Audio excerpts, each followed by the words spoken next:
Hello dear students, last class में हमने discuss किया था बैंकिंग हिस्ट्री के बारे में और उसके बाद हमने डिस्कस किया था अदर फाइनेंशियल इंस्टीट्यूशंस, अन्य वित्तीय संस्थान जैसे नाबार्ड, सिडबी, इन सब के बारे में हमने डिस्कस किया था। और जैसे हमने बोला था कि आज हम डिस्कस करेंगे आरबीआई के ऊपर कि आरबीआई क्या है, किस प्रकार से काम करता है, आरबीआई के फंक्शंस क्या हैं, गवर्नमेंट के साथ वो किस प्रकार से मिलकर काम करता है, इन सब के बारे में आज हम डिस्कस करेंगे। और फिर हम बात करेंगे कि आरबीआई जो काम करता है उसमें दो उसके सबसे मुख्य काम है।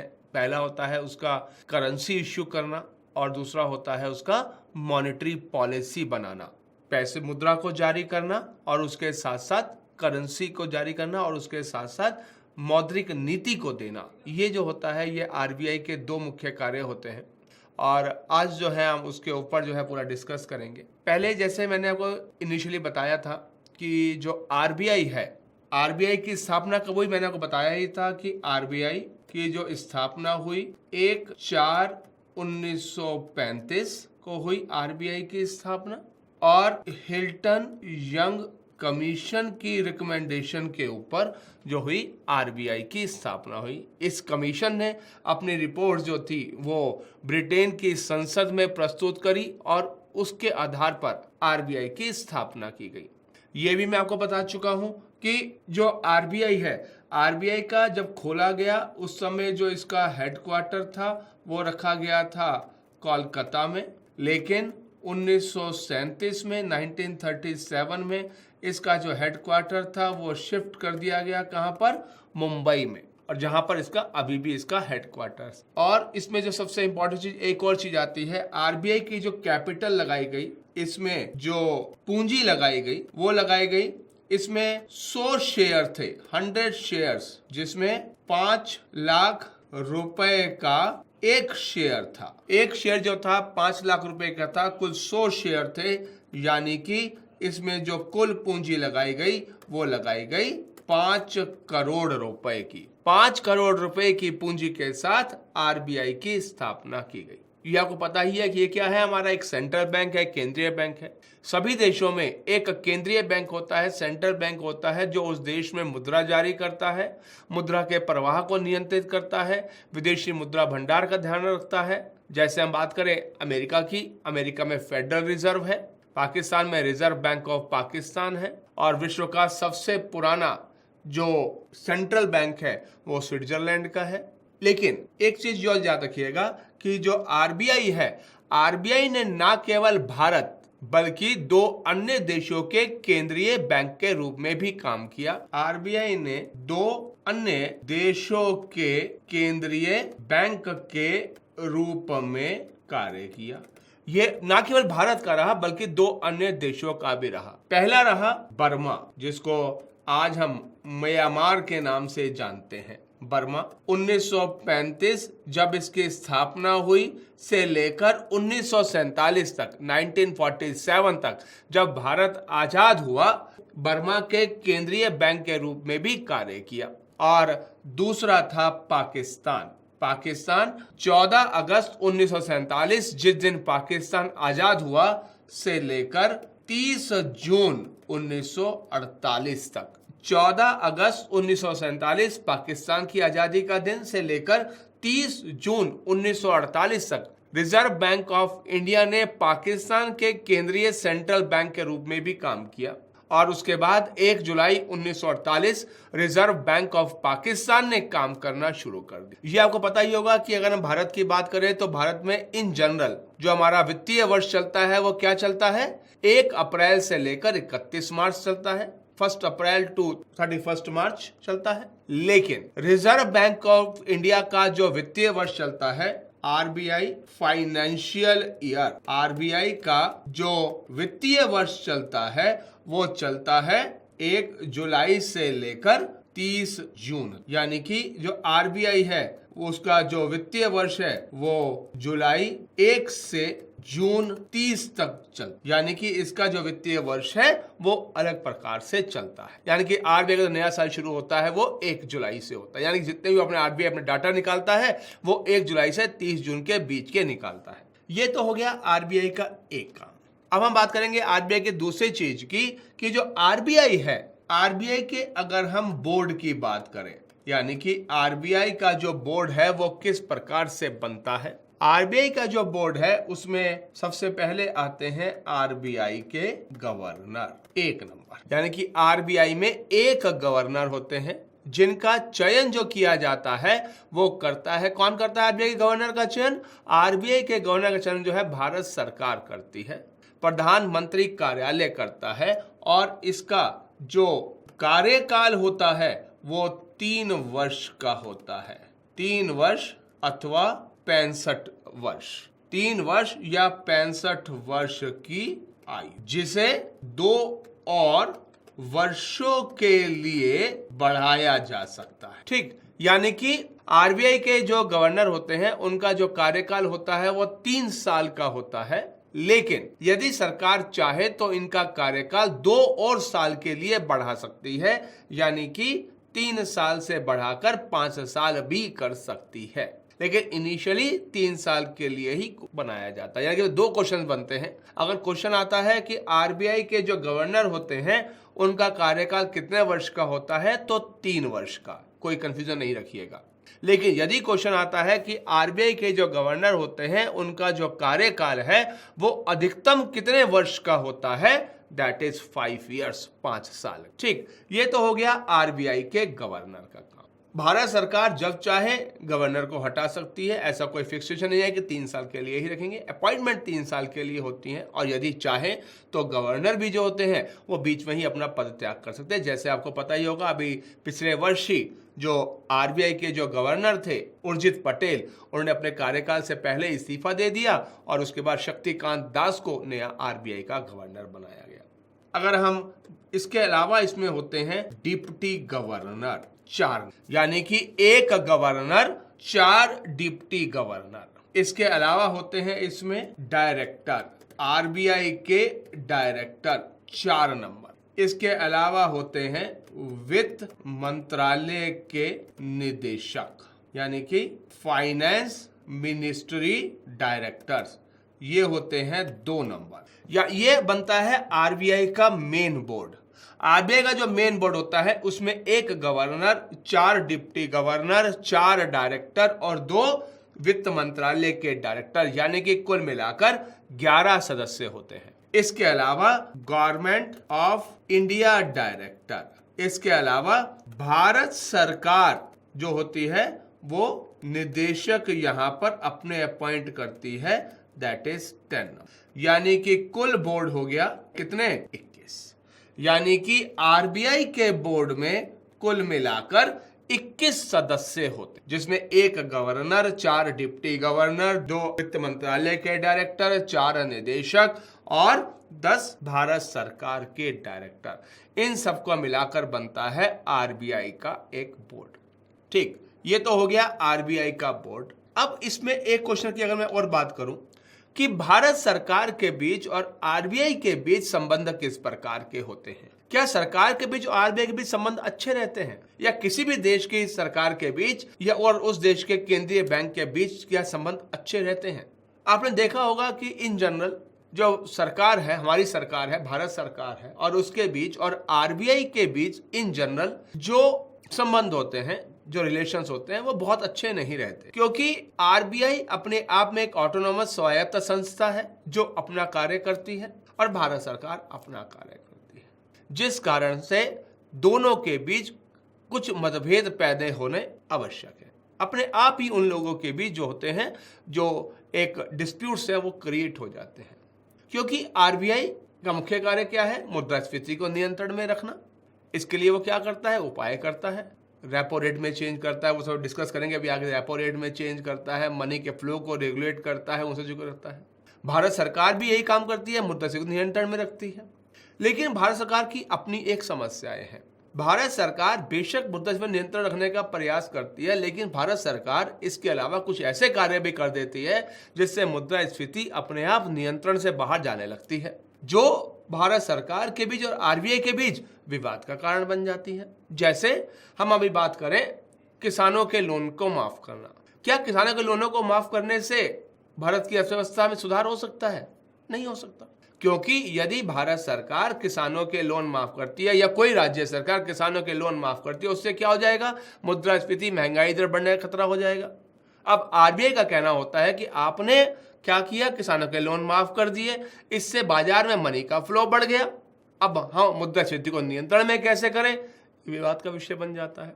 या और भी बहुत सी ऐसी चीजें होती हैं कि सरकार जो है अपने अनुसार, अपने नियमों के अनुसार कार्य करती है, जिस कारण से सरकार के बीच और आरबीआई के बीच हमेशा विवाद पैदा रह जाता है। याद रखिएगा, सरकार के बीच और आरबीआई के बीच विवाद होना कोई गलत चीज नहीं है, क्योंकि यही दोनों के जो टकराव है ये देश हित में है। क्योंकि आरबीआई, इसका सिंपल सा अर्थ है कि सरकार जो काम कर रही है आरबीआई उस पर अपनी नजर रखे हुए है, और आरबीआई को लगता है कि सरकार यदि गलत कार्य करेगी तो उसको रोकना भी चाहिए। या इसी प्रकार से जब सरकार को लगता है कि आरबीआई अपनी मनमानी कर रहा है या उसमें कुछ ऐसा कर रहा है कि जिससे देश की अर्थव्यवस्था को क्षति हो सकती है, वो आरबीआई को भी कंट्रोल कर सकती है, क्योंकि सारी पावर्स भारत सरकार के पास है। So that is the reason कि सरकार के बीच और आरबीआई के बीच हमेशा एक विवाद बना रहता है। अब एक और चीज पर आते हैं कि सरकार के बीच और आरबीआई के बीच विवाद को क्या सुलझाया जा सकता है। देखिए, कोई मुश्किल नहीं है सुलझाना, लेकिन समस्या यह आती है कि दोनों को अपने अपने कार्य करने हैं, जिस कारण से विवाद उत्पन्न होने ही चाहिए और रहने ही चाहिए। अब हम एक और बात पर आते हैं, आरबीआई के मुख्य कार्य। अगर हम बात करें फंक्शंस ऑफ आरबीआई, आरबीआई के मुख्य कार्य, क्या काम करता है आरबीआई, ये आपको पता ही है। अगर हम आरबीआई की बात करें, आरबीआई का सबसे पहला और सबसे मुख्य कार्य जो आता है वो आता है मुद्रा जारी करना, यानी कि इश्यूएंस ऑफ करेंसी। क्योंकि हमारे देश में मुद्रा जारी करने का अधिकार किसके पास है, आरबीआई के पास है, और आरबीआई जो है वो मुद्रा जारी करता है। नंबर एक। नंबर दो पर आए, सबसे इंपॉर्टेंट काम जो आरबीआई का माना जाता है, यानी कि जो हमारी अर्थव्यवस्था को नियंत्रित भी करता है, दैट इज कॉल्ड मौद्रिक नीति को जारी करना, issuance of monetary policy, monetary policy को जारी करना, मौद्रिक नीति को बनाना, यानी कि बाजार में मुद्रा का प्रवाह नियंत्रित करना। यानी कि यदि बाजार में पैसा ज्यादा है तो बाजार में से पैसा निकालना, और यदि बाजार में पैसे की कमी है तो बाजार में पैसे को डालना। That is called the monetary policy of RBI. तीसरे काम पर आते हैं, विदेशी मुद्रा का संचरण, फॉरेक्स रिजर्व, विदेशी मुद्रा का भंडारण करना। आरबीआई विदेशी मुद्रा को अपने पास बचा कर रखता है, उसको संग्रहण करता है, ताकि हमारे रुपए की वैल्यू क्या रहे, मजबूत रहे। कैसे, देखिए, जब हम अपने देश की बात करते हैं तो पता ही होगा हम आयात भी करते हैं और निर्यात भी करते हैं। जब हम निर्यात करते हैं हमारे पास विदेशी मुद्रा आती है, हमारे पास फॉरेक्स रिजर्व बढ़ता है। लेकिन जब हम आयात करते हैं, इंपोर्ट करते हैं, हम विदेश से सामान मंगाते हैं, तो हम क्या करते हैं, पेमेंट्स करते हैं। यदि हमारे पास विदेशी मुद्रा भंडार नहीं है तो हम क्या करेंगे, पेमेंट करने के लिए अपने रुपए को बेचेंगे, क्योंकि हम जिस देश के साथ अपना व्यापार कर रहे हैं उसको जो पेमेंट देंगे उस देश की करेंसी में देंगे। यानी कि जब अपने रुपए को बेचेंगे तो क्या हो जाएगा, हमारे रुपए की वैल्यू क्या हो जाएगी, घट जाएगी। लेकिन यदि हमारे पास विदेशी मुद्रा भंडार है तब क्या होगा, हम अपनी करेंसी को बेचने की आवश्यकता ही नहीं पड़ेगी। हम अपनी करेंसी को सेव करके रख सकते हैं और दूसरी मुद्राओं में हम व्यापार कर सकते हैं, जिससे हमारे रुपए की जो वैल्यू है वो बनी रहेगी, बढ़ती रहेगी। चौथा काम करता है बैंकर टू गवर्नमेंट, सरकार के लिए बैंकर का काम करता है।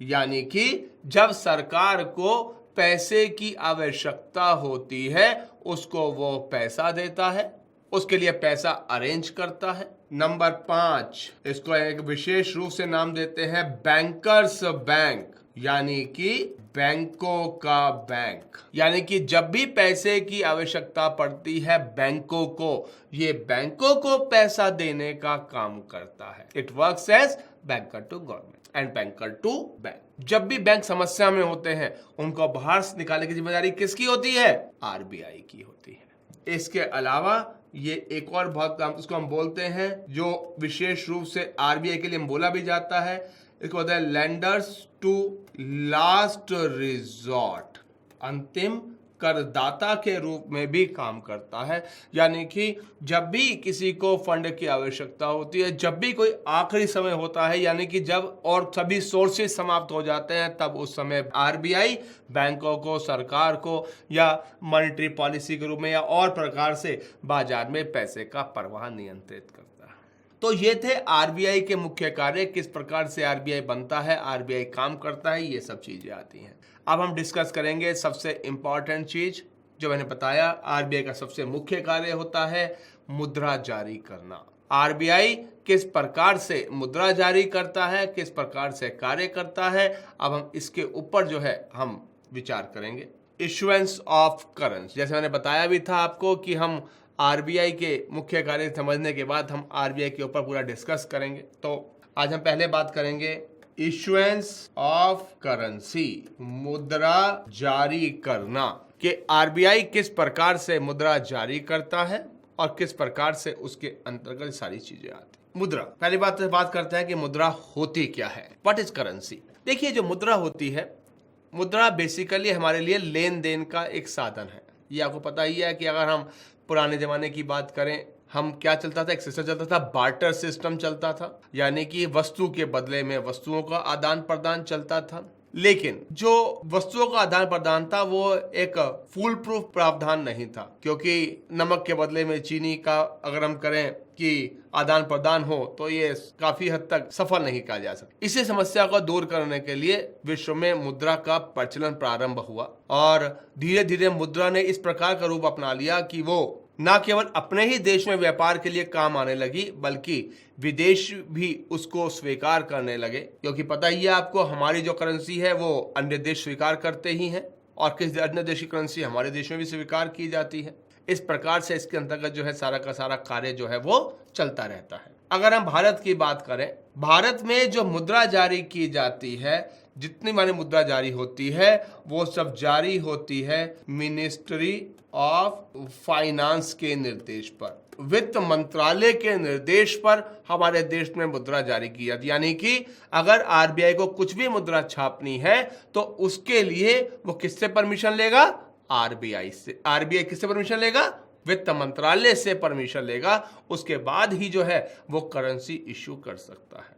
हमारे देश में जो मुद्रा जारी की जाती है, एक्चुअली वो दो प्रकार से जारी की जाती है। पहला है गवर्नमेंट ऑफ इंडिया, भारत सरकार। भारत सरकार जारी करती है ₹1 का करेंसी। आरबीआई क्यों हम बाद में बात करेंगे, पहले बात करें भारत सरकार की। भारत सरकार जारी करता है ₹1 का करेंसी नोट प्लस सिक्के। कहां से कहां तक के सिक्के, 50 पैसे से ₹1000 तक। भारत सरकार को यह अधिकार है कि वो ₹1 का करेंसी नोट और 50 पैसे से लेकर 1000 रुपए तक के सिक्के जारी कर सकती है।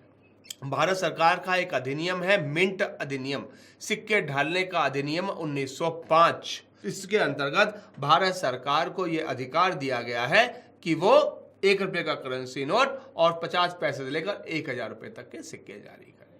सिक्के जारी कहां तक के करता है, 50 पैसे से लेकर 20 रुपए तक के। क्योंकि आपको पता होगा कि अभी कुछ समय पहले ही भारत सरकार ने 20 रुपए का सिक्का भी जारी किया है।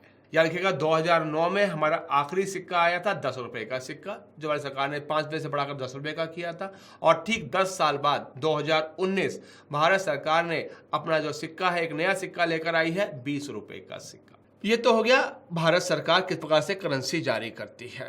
और इसमें एक चीज और याद रखिएगा, ₹1 का करेंसी नोट और सिक्के जो है वो भारत सरकार जो है वो रिलीज करती है। और जो ₹1 का करेंसी नोट है, that is signed by finance secretary. हमारे जो वित्त सचिव होते हैं, हमारे देश के केंद्रीय वित्त सचिव जो होते हैं, वो ₹1 के करेंसी नोट पर साइन। दूसरा हमारा अधिकार होता है आरबीआई का। आरबीआई को ये अधिकार है, RBI can issue currency note from ₹2 to ₹10,000 under section 22 of RBI act 1934। RBI अधिनियम 1934 की धारा 22 के अंतर्गत आरबीआई जो है उसको ये अधिकार है कि आरबीआई 2 रुपए से लेकर 10,000 रुपए तक का करेंसी नोट छाप सकता है। छापता कहां तक का है? 2 रुपए से लेकर 2,000 रुपए तक। लेकिन यदि भारत सरकार चाहे, आरबीआई चाहे तो 10,000 रुपए तक का भी नोट छाप सकती है। याद रखिएगा 1978 तक भारत सरकार 10,000 रुपए का नोट भी जारी करवाती थी, यानी कि आरबीआई 10,000 रुपए का नोट भी छापता था।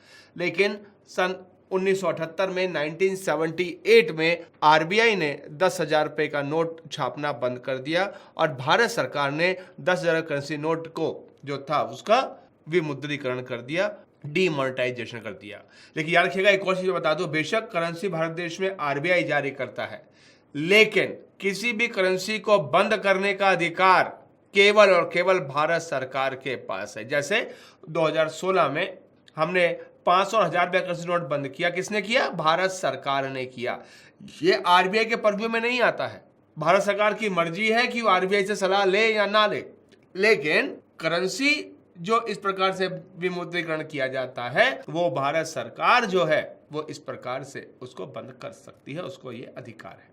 ये तो हो गया कि किस प्रकार से करेंसी कौन कौन जारी करता है। लेकिन एक और चीज आती है कि जो याद रखिएगा आरबीआई, भारत में जो आरबीआई जो करेंसी इश्यू करता है, आरबीआई जो करेंसी इश्यू करता है उसको हम मिनिमम रिजर्व सिस्टम के आधार पर जारी करता है। न्यूनतम आरक्षित प्रणाली के आधार पर जो है आरबीआई जो है करेंसी जारी करता है, जिसके अंतर्गत 115 करोड़ का सोना, ₹115 करोड़ गोल्ड और ₹85 crore other foreign securities, 85 crore की अन्य विदेशी मुद्राएं या प्रतिभूतियां जो है वो सिक्योरिटीज के रूप में अपने पास रखता है। यानी कि कुल मिलाकर कितना हो गया? 200 करोड़। आरबीआई ने भारत सरकार के पास 200 करोड़ का एक रिजर्व रखा हुआ है, जिसमें 115 करोड़ का सोना और 85 करोड़ की अन्य प्रतिभूतियां रखी हुई है, विदेशी प्रतिभूतियां रखी हुई। ये नहीं है कि 200 करोड़ के बदले में 200 करोड़ जारी करेगा। एट प्रेजेंट भारत में लगभग 21 लाख करोड़ की करेंसी मार्केट में है। एज ऑन 30 जून 2019 जो आरबीआई ने डाटा रिलीज किया अपने वित्तीय वर्ष समाप्त होने के अंत में, उसके अंतर्गत जो आरबीआई है उसने भारत में एट प्रेजेंट 21 लाख करोड़ 21 लाख करोड़ की करेंसी मार्केट में डाली हुई है। लेकिन इसके अंदर सिक्योरिटी कितनी है? केवल 200 करोड़। ये इसलिए रखी जाती है कि मान लीजिए कभी हमारी इकोनॉमी बहुत ज्यादा डाउन हो जाए, कभी हमारी स्थितियां बहुत ज्यादा खराब हो जाए, तब इसको कहीं पर गिरवी रखकर या कुछ इसको प्लेज करके इसको जो है हम अपने देश की करेंसी को जो है वो बचा सके, अपने देश की आर्थिक स्थिति को वापस मजबूत ला सके। जैसा आपने पढ़ा भी होगा शायद 1991 जब हम आर्थिक संकट से जूझ रहे थे, उस समय हमारे प्रधानमंत्री थे चंद्रशेखर, और उस समय भारत सरकार ने अपने आप को आर्थिक संकट से बचाने के लिए हमने उस समय जो हमारा जो रिजर्व गोल्ड रहता है, आरक्षित सोना रहता है, उसको हमने आईएमएफ के पास, अंतर्राष्ट्रीय मुद्रा कोष, इंटरनेशनल मॉनेटरी फंड के पास गिरवी रखा और जिसके बदले में हमें आर्थिक मदद दी गई। तो ये ऐसे रखा जाता है कि मान लीजिए इन केस कभी कोई समस्या आ जाए तो उस समय जो है अपने देश की करेंसी को बचाया जा सके, अपने देश की अर्थव्यवस्था को वापस सुधारा जा सके। यह तो हो गया कि किस प्रकार से करेंसी इश्यू करी जाती है भारत में आरबीआई के द्वारा और भारत सरकार के द्वारा। नेक्स्ट पॉइंट पर आते हैं। अगर हम बात करें, अब समस्या एक और आती है। हमने बोला कि एट प्रेजेंट 21 लाख करोड़ की करेंसी भारत में चल रही है, लेकिन आरबीआई को कैसे पता कि एट प्रेजेंट हमें 21 लाख करोड़ की करेंसी ही चाहिए?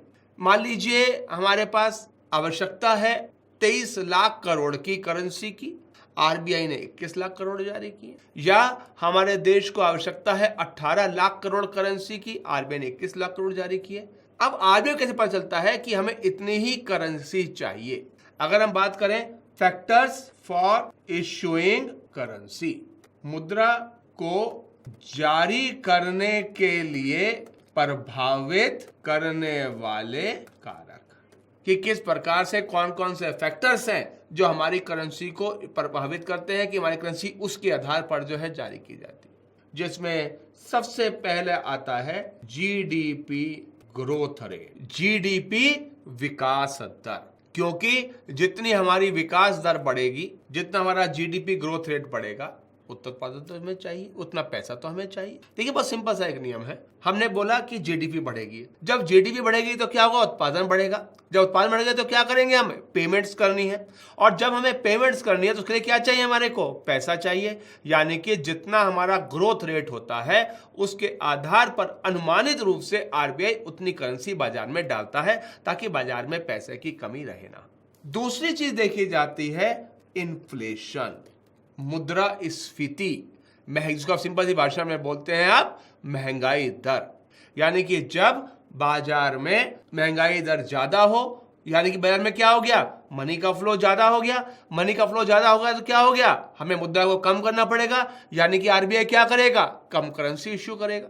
लेकिन मान लीजिए यदि बाजार में इन्फ्लेशन कम है तो क्या करेगा, आरबीआई मुद्रा को ज्यादा जारी करेगा, बाजार में पैसा ज्यादा लेके आएगा। जैसे हम बात करें जुलाई 2017 की, डीमोनेटाइजेशन हुआ था 2016 में, उसके असर जो थे बाद में दिखाने दिए, और लगभग जुलाई 2017 आते आते हमारी जो इन्फ्लेशन रेट थी, मुद्रास्फीति महंगाई दर जो थी, वो 0.2% पे आ गई थी। यानी कि बाजार में मनी का फ्लो बहुत कम हो गया था, बाजार में पैसा था ही नहीं। तब बाजार आरबीआई ने क्या किया, बाजार में पैसा डालने के लिए आरबीआई ने क्या किया, भारत सरकार से परमिशन लिया और एक नई करेंसी निकाली, 200 रुपए की करेंसी, और उसको मार्केट में चला दिया ताकि बाजार में जल्दी से जल्दी पैसा आ जाए, और जो छोटा तबका है जिसके पास पैसे की कमी रहती है उसके पास पैसा पहुंच जाए। दूसरी चीज देखी जाती है इन्फ्लेशन। तीसरी चीज जो देखता है आरबीआई, वो देखता है फिस्कल डेफिसिट, वित्तीय घाटा। क्योंकि वित्तीय घाटे को पूरा करने के लिए भी भारत सरकार कुछ आरबीआई से अतिरिक्त मुद्रा जारी करवाती है। ये भारत सरकार और आरबीआई मिलकर डिसाइड करते हैं। एक कमेटी होती है, फिस्कल कमेटी होती है, वित्तीय कमेटी होती है, जिसमें आरबीआई के गवर्नर, वित्त मंत्री, वित्त सचिव, आरबीआई के डिप्टी गवर्नर और अन्य जो होते हैं हमारे आर्थिक सलाहकार, ये सब जो लोग होते हैं उस कमेटी के मेंबर्स होते हैं, और ये सब मिलकर आपस में डिसाइड करते हैं कि हमारा इस साल का मुद्रास्फीति कितना रहेगा, वित्तीय घाटा कितना रहेगा। इन सब के आधार पर जो है करेंसी जारी की जाती है। और जो चौथी चीज जारी की जाती है दैट इज कॉल्ड सोइल्ड, देखी जाती है, दैट इज कॉल्ड सोइल्ड करेंसी, यानी कि खराब मुद्रा। यानी कि वो मुद्रा जो फट गई, गल गई, सड़ गई, उसका रिप्लेसमेंट ऑफ करेंसी। यानी कि ये कोई नई करेंसी नहीं है, ये रिप्लेसमेंट ऑफ करेंसी है। यानी कि जो करेंसी हमारी खराब हो गई, पुरानी हो गई, गल गई, फट गई, सड़ गई, इसके बदले में आरबीआई जो करेंसी जो है वो जारी करता है, दैट इज कॉल्ड सोइल्ड। जैसे मान लीजिए कोई आपका नोट था, वो फट गया, अब आप क्या करेंगे, उसको बैंक में जाके जमा कर देंगे, और जब आपने बैंक में जाकर जमा कर दिया, बैंक क्या करेगा, उस नोट को आरबीआई को भेज देगा। आरबीआई क्या करेगा, उसके बदले में नई करेंसी जारी करेगा। क्योंकि हमारे यहाँ पर एक पॉलिसी चलती है, क्लीन नोट पॉलिसी, साफ सुथरा नोट पॉलिसी, यानी कि मार्केट में चलना चाहिए वो साफ सुथरा नोट चलना चाहिए, बस। यानी कि कभी भी बैंक किसी भी नोट को लेने से मना नहीं कर सकते, नकली नोट को छोड़कर। कोई भी ऐसी करेंसी, चाहे वो फट गई हो, गल गई हो, सड़ गई हो, लेकिन वैधानिक करेंसी है, लीगल टेंडर्ड करेंसी है, तो उसको बैंक लेने से मना नहीं कर सकते। बैंक वो नोट आपसे ले लेगा और उसके बाद उसको क्या करेगा, वो आरबीआई के पास भेज देगा। बैंकों को यह अधिकार नहीं है कि वो करेंसी को लेने से मना कर दे, क्योंकि बैंक जो होते हैं वो आरबीआई के एजेंट के रूप में काम करते हैं करेंसी के मामले में। सिंपल सा है, करता करेंसी कौन जारी करता है, आरबीआई जारी करता है। बैंकों तक कौन पहुंचाता है, आरबीआई पहुंचाता है। बैंकों का केवल इतना एक काम होता है कि वो आरबीआई से करेंसी लेकर जनता तक पहुंचाए और जनता से करेंसी लेकर आरबीआई तक पहुंचाए। वो एक प्रकार से इस मामले में एक एजेंट के रूप में काम करते हैं। दैट इज द रीजन कि कभी भी कोई भी बैंक करेंसी को लेने से मना कर ही नहीं सकता। क्लियर? तो ये हो गया किस प्रकार से हमारे देश में मुद्रा जारी की जाती है। अब यहाँ पे एक और चीज पर आते हैं। अगर हम बात करें टाइप्स ऑफ करेंसीज, मुद्राओं के प्रकार, मुद्राओं के प्रकार, मुद्राएं कितने प्रकार की होती हैं, किस प्रकार से काम करती हैं। जब हम मुद्राओं की बात करते हैं तो हम यहाँ पर सबसे पहले जिस करेंसी की बात करते हैं that is called legal tendered currency. सबसे इंपॉर्टेंट जो करेंसी होती है that is called legal tendered currency, जिसको हम बोलते हैं वैधानिक मुद्रा। किसे कहते हैं वैधानिक मुद्रा? वैधानिक मुद्रा का मतलब होता है वो मुद्रा जिसे या तो केंद्र सरकार द्वारा जारी अथवा केंद्र सरकार द्वारा प्रत्याभूति की गई मुद्रा, यानी कि issued by central government and guaranteed by central government. या तो वो मुद्रा जो या तो भारत सरकार जारी करे या जिसको भारत सरकार गारंटी करे, वो मुद्रा कहलाती है लीगल टेंडर्ड करेंसी। याद रखिएगा, ये वो करेंसी होती है जिसको देश के भीतर कोई भी व्यक्ति अथवा संस्था लेने से इनकार नहीं कर सकता। Nobody can refuse to accept this currency within the country। देश के बाहर कोई व्यक्ति मना कर सकता है। मान लीजिए कोई एक देश कहे कि मुझे भारत की करेंसी पर विश्वास नहीं है, भारत करेंसी को एक्सेप्ट नहीं करता, कर सकता है। लेकिन देश के भीतर कोई भी व्यक्ति, चाहे वो देशी हो, चाहे वो विदेशी हो, चाहे वो किसी पद पर हो, चाहे वो कोई भी हो, करेंसी को लेने से मना कर ही नहीं सकता। और यदि कोई व्यक्ति इस करेंसी को मना करता है, लेने से अस्वीकार कर देता है, तब ये एक क्रिमिनल ऑफेंस के अंतर्गत आता है, ये एक दंडनीय अपराध के अंतर्गत आता है। इसका सिंपल सा अर्थ है कि आपने भारत सरकार की जो करेंसी है उसको स्वीकार करने से मना कर दिया, यानी कि आपको भारत सरकार के ऊपर विश्वास नहीं है। That is the thing. और लीगल टेंडर करेंसी की बात करें, जैसे हमारे देश की बात करें, यानी कि हमारे देश में रुपया 1 प्लस 50 पैसे से रुपया 20 तक का सिक्का, क्योंकि 1 रुपए का करेंसी नोट और 50 पैसे से लेकर 20 रुपए तक के सिक्के कौन जारी करता है? भारत सरकार जारी करती है। तो ये लीगल टेंडर्ड अपने आप हो गया। प्लस रुपया 2 से रुपया 2000 तक का करेंसी, 2 रुपए से लेकर 2000 रुपए तक का करेंसी नोट जारी किसने किया? Issued by RBI. आरबीआई ने उस नोट को जारी किया, लेकिन उसको गारंटी किसने किया? भारत सरकार ने किया। क्योंकि अगर आपने करेंसी नोट देखा हो 2 रुपए का या 10 रुपए का या 2000 रुपए, उस पर लिखा होता है, इश्यू के ऊपर सबसे ऊपर नाम लिखा होता है इश्यूड बाय आरबीआई, जारी करता आरबीआई से। एक लाइन और लिखी होती है गारंटेड बाय सेंट्रल गवर्नमेंट, केंद्र सरकार द्वारा प्रत्याभूति, यानी कि भारत सरकार ने उस करेंसी नोट को वैधानिक मुद्रा के रूप में स्वीकार किया है। इसका परफेक्ट एग्जाम्पल बता दूं, जब 8 नवंबर 2016 जब हमारी सरकार ने जब 500 और 1000 रुपए का जब नोट बंद किया, तब उस समय प्रधानमंत्री ने केवल यही एक लाइन बोली कि आज रात 12 बजे के बाद आप रुपया 500 और रुपया 2000 के करेंसी नोट पर जो हमारी लाइन लिखी हुई है प्रत्याभूति भारत सरकार की है, इस लाइन को आप मिटा हुआ मान लीजिए। यानी कि आज रात 12 बजे के बाद भारत सरकार ने इस नोट पर से अपनी गारंटी वापस ले ली है, यानी कि अब इस नोट को चलाना और प्रयोग करना एक दंडनीय अपराध है। अब आप इसको जो है नहीं चला सकते, अब आप इसको प्रयोग में नहीं ला सकते। लेकिन इसके नीचे एक लाइन और लिखी होती है, लिखा होता है कि मैं धारक को इतना पैसा अदा करने का वचन देता हूं, क्योंकि इसके नीचे क्या है? एक वचनबद्धता है, चाहे वो आरबीआई की हो चाहे वो भारत सरकार की हो। उन्होंने बोला कि आप हमारे पास आइए, हमारी संस्थाओं में आइए, बैंक में आइए, या जहां पर भी हमने ऑथराइज किया हुआ है वहां पर जाइए और आपका जो 500 रुपया है और जो 1000 रुपया है इसको आप बदल लीजिए। That is called legal tendered currencies. Clear? अगली पार्ट पर जाते हैं। दूसरी जो करेंसी आती है that is called fiat currency, fiat मुद्रा। ये मुद्रा वो होती है जिसको किसी भी देश की सरकार मान्यता प्रदान करे। जैसे हमने बोला fiat currency guaranteed by government, जो भी करेंसी उस देश की सरकार गारंटी करे वो क्या होती है? एक प्रकार से फिएट करेंसी। जैसे हमने बोला अभी हमारे देश में 1 रुपए से लेकर 2000 रुपए तक का करेंसी नोट प्लस 50 पैसे से लेकर 20 रुपए तक के सिक्के। ये क्या हो गए हमारे, ना केवल हमारी लीगल टेंडर्ड करेंसी हो गई, बल्कि इसके अलावा ये हमारी फिएट करेंसी भी हो गई। इसके अलावा यदि भारत सरकार चाहे, मान लीजिए वो कोई कागज के टुकड़े को बोलती है कि ये एक करेंसी नोट है, तो वो अपने आप क्या बन जाएगा, करेंसी नोट बन जाएगा। कभी कभी क्या होता है, युद्ध के दौरान जब देश की स्थितियां खराब होती हैं, तब सरकार क्या करती है, कुछ एक स्पेशल करेंसी इशू कर देती है, जो देश के भीतर चलती है, देश के बाहर नहीं चलती।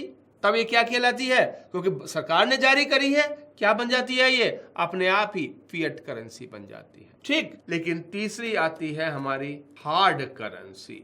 हार्ड करेंसी, सख्त मुद्रा वो मुद्रा होती है जो सबसे अधिक प्रचलन में मुद्रा हो। Currency of more developed country and accepted by most of the countries.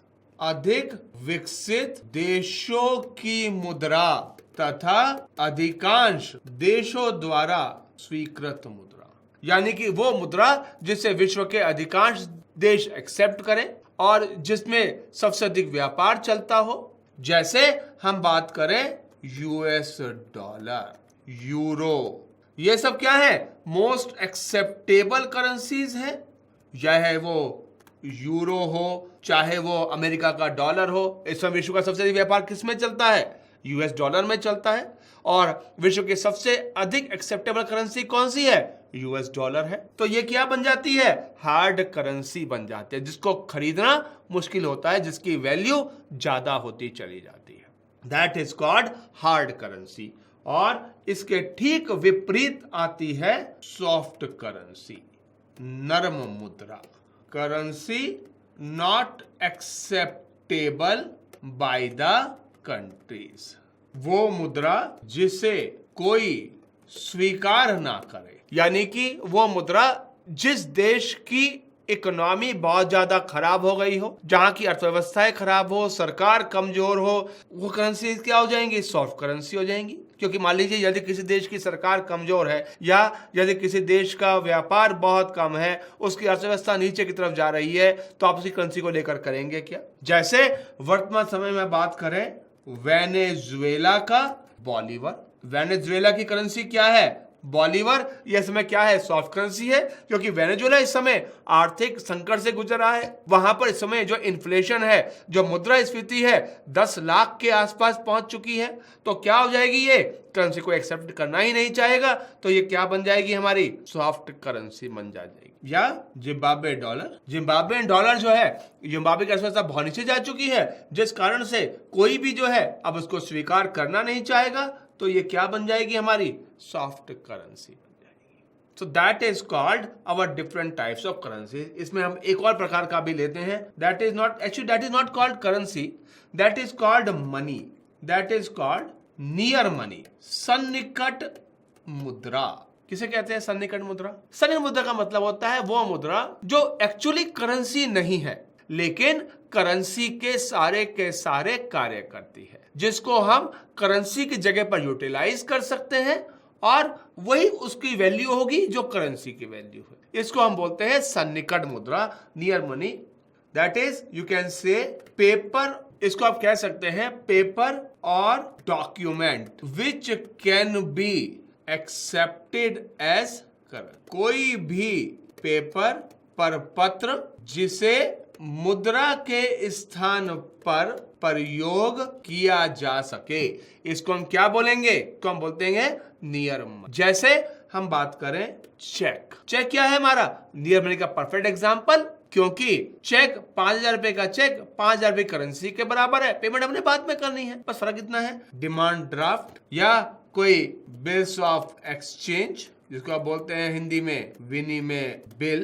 Currency in saving account, demand deposit, मांग जमा में रखा पैसा, मांग जमा रखा पैसा, वो सब क्या है हमारा नियर मनी का एग्जांपल है। क्योंकि सेविंग, मान लीजिए आपको कोई पैसा पड़ा है तो कभी भी आप निकाल के यूटिलाइज कर सकते हैं। डिमांड डिपॉजिट का मतलब होता है वो डिपॉजिट जिसको हम कभी भी निकाल कर प्रयोग कर सके, जैसे saving bank account, current account, ये सब हमारे क्या होते हैं, हमारे डिमांड डिपॉजिट के अंतर्गत आते हैं। तो ये था हमारा विभिन्न प्रकार की करेंसियां, कि किस प्रकार से हमारी जो करेंसी है वो काम करती हैं और उसके अंतर्गत जो है चीजें आती हैं। आज की क्लास में हम इतना ही रखते हैं। करेंसी के बारे में जो हमने पढ़ा, डिटेल में पढ़ा सारा कुछ। नेक्स्ट क्लास में हम बात करेंगे आरबीआई की मॉनेटरी पॉलिसी, मौद्रिक नीति के ऊपर कि किस प्रकार से आरबीआई की मौद्रिक नीति बनती है और किस प्रकार से उसके अंतर्गत कार्य की जाती है, किस प्रकार से वो हमारे देश की अर्थव्यवस्था को संभालने का काम करती है। ये सब चीज़ें जो है हम नेक्स्ट क्लास में कंटिन्यू करेंगे। Thank you very much for today's class.